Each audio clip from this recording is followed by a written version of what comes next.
जय माता दी दोस्तों। स्वागत है आपका हमारे YouTube चैनल पर।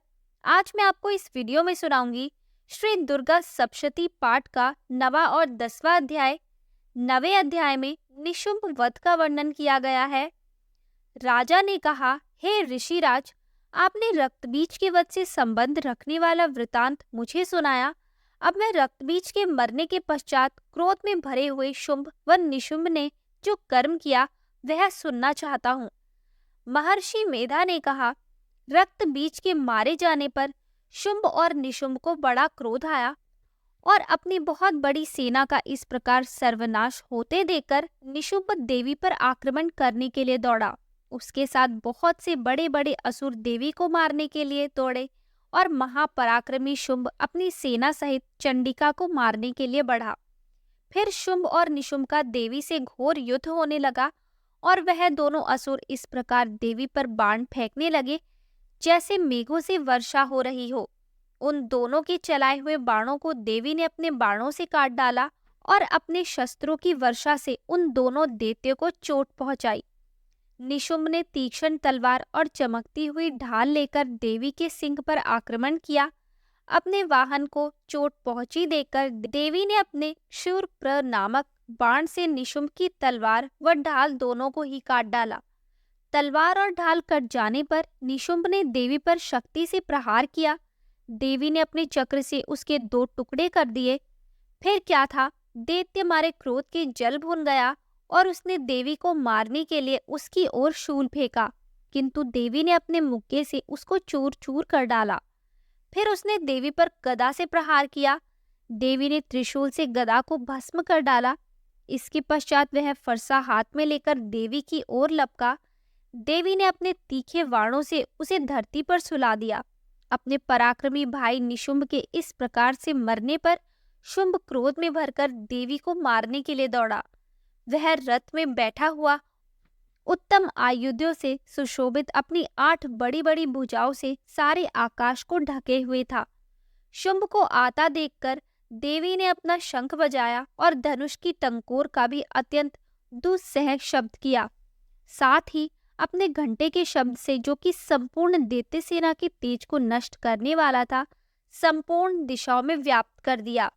इसके पश्चात देवी के सिंह ने भी अपनी दहाड़ से, जिसे सुन बड़े बड़े बलवानों लामद चूर चूर हो जाता था, आकाश, पृथ्वी और 10 दिशाओं को पूरित कर दिया।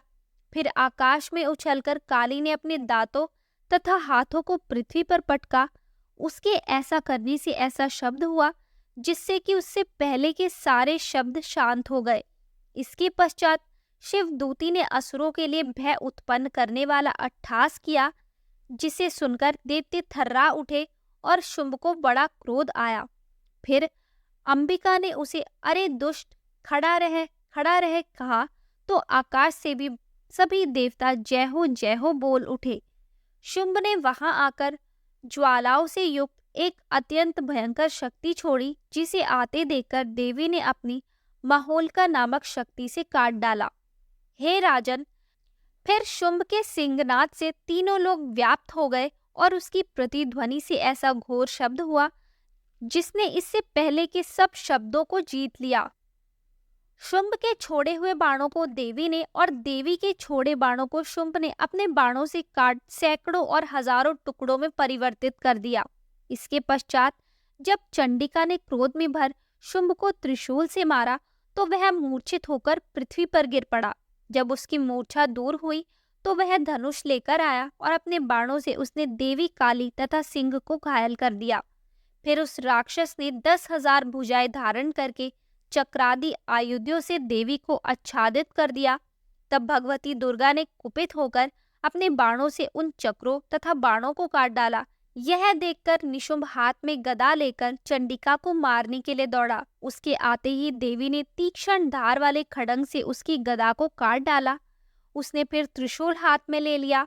देवताओं को दुखी करने वाले निशुंभ त्रिशूल हाथ में लिए हुए आता देखकर चंडिका ने अपने अपने शूल से उसकी छाती पर प्रहार किया और उसकी छाती को चीर डाला। शूल विदीर्ण हो जाने पर उसकी छाती में से एक उस जैसा ही महापराक्रमी दैत्य ठहर जा कहता हुआ निकला। उसको देखकर देवी ने बड़े जोर से ठहाका लगाया। अभी वह निकलने भी न पाया था कि उसका सिर अपनी तलवार से काट डाला। सिर के कटने के साथ ही वह पृथ्वी पर गिर पड़ा। तदंतर सिंह दहाड़ दहाड़ कर असुरों का भक्षण करने लगा और काली शिवदूती भी राक्षसों का रक्त पीने लगी। कुमारी की शक्ति से कितने ही महादैत्य नष्ट हो गए। ब्रह्मा जी के कमंडल के जल से कितने ही असुर समाप्त हो गए। कई दैत्य माहेश्वरी के त्रिशूल से विदीर्ण होकर पृथ्वी पर गिर पड़े और बाराही के प्रहारों से छिन्न भिन्न होकर धराशायी हो गए। वैष्णवी ने भी अपने चक्र से बड़े बड़े महापराक्रमियों का कछमूर निकालकर उन्हें यमलोक भेज दिया और इंद्री से कितने ही महाबली राक्षस टुकड़े टुकड़े हो गए। कई दैत्य मारे गए, कई भाग गए, कितने ही काली शिवदूती और सिंह ने भक्षण कर लिए। आइए अब करते हैं श्री दुर्गा सप्तशती पाठ का 10वां अध्याय प्रारंभ। इस अध्याय में शुंभ के वध का वर्णन किया गया है। महर्षि मेधा ने कहा, हे राजन, अपने प्यारे भाई को मरा हुआ तथा सेना को नष्ट हुई देखकर क्रोध में भरकर दैत्यराज शुंभ कहने लगा, दुष्ट दुर्गे, तू अहंकार से गर्व मत कर, क्योंकि तू दूसरों के बल पर लड़ रही है। देवी ने कहा, हे दुष्ट, देख, मैं तो अकेली ही हूँ। इस संसार में मेरे सिवा दूसरा कौन है? यह सब मेरी शक्तियां हैं। देख, यह सब की सब मुझ में प्रविष्ट हो रही है। इसके पश्चात ब्रह्माणी आदि सब देवियां उस देवी के शरीर में लीन हो गई और देवी अकेली रह गई। तब देवी ने कहा, मैं अपनी ऐश्वर्य शक्ति से अनेकों रूपों में यहाँ उपस्थित हुई थी। उन सब रूपों को मैंने समेट लिया है। अब अकेली ही यहाँ खड़ी हूँ, तुम भी यहीं ठहरो। महर्षि मेधा ने कहा। तब देवताओं तथा राक्षसों के देखते देखते देवी तथा शुंभ में भयंकर युद्ध होने लगा। अंबिका देवी ने सैकड़ों अस्त्र शस्त्र छोड़े। उधर दैत्यराज ने भी भयंकर अस्त्रों का प्रहार आरंभ कर दिया। देवी के छोड़े हुए सैकड़ों अस्त्रों को दैत्य ने अपने अस्त्रों द्वारा काट डाला। इसी प्रकार शुंभ ने जो अस्त्र छोड़े उनको देवी ने अपनी भयंकर हुंकार के द्वारा ही काट डाला। दैत्य ने जब सैकड़ों बाण छोड़कर देवी को ढक दिया तो क्रोध में भरकर देवी ने अपने बाणों से उसका धनुष नष्ट कर डाला। धनुष कट जाने पर दैत्येंद्र ने शक्ति चलाई, लेकिन देवी ने उसे भी काट कर फेंक दिया। फिर दैत्येंद्र चमकती हुई ढाल लेकर देवी की ओर दौड़ा, किंतु जब वह देवी के समीप पहुंचा तो देवी ने अपने तीक्ष्ण बाणों से उसकी चमकने वाली ढाल को भी काट डाला। फिर दैत्येंद्र का घोड़ा मर गया, रथ टूट गया, सारथी मारा गया। तब वह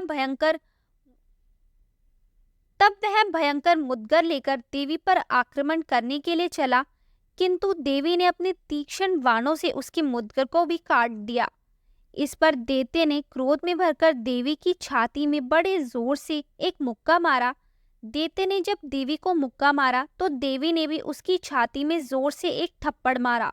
थप्पड़ खाकर पहले तो दैत्य पृथ्वी पर गिर पड़ा, किंतु तुरंत ही वह उठ खड़ा हुआ। फिर वह देवी को पकड़कर आकाश की ओर उछला और वहां जाकर दोनों में युद्ध होने लगा। वह युद्ध ऋषियों और देवताओं को आश्चर्य में डालने वाला था।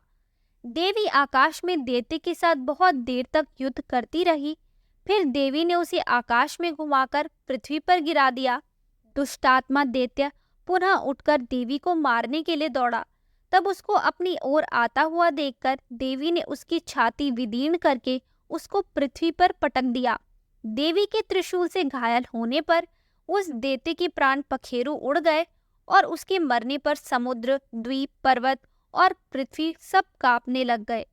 तदंतर उस दुष्टात्मा के मरने से संपूर्ण जगत प्रसन्न व स्वस्थ हो गया तथा आकाश निर्मल हो गया। पहले जो उत्पात सूचक मेघ और उल्कापात होते थे वह सब शांत हो गए। उसके मारे जाने पर नदियां अपने ठीक मार्ग से बहने लगी। संपूर्ण देवताओं का हृदय हर्ष से भर गया और गंधर्वियां सुंदर गान गाने लगी। गंधर्व बाजे बजाने लगे और अप्सराएं नाचने लगी। पवित्र वायु बहने लगी। सूर्य की कांति स्वच्छ हो गई। यज्ञशालाओं की बुझी हुई अग्नि अपने आप प्रज्वलित हो उठी तथा चारों दिशाओं में शांति फैल गई। तो दोस्तों यहाँ होता है श्री दुर्गा सप्तशती पाठ का 9वां और 10वां अध्याय समाप्त। आगे की और अध्याय सुनने के लिए हमारे चैनल को सब्सक्राइब करें और शेयर करना ना भूलें।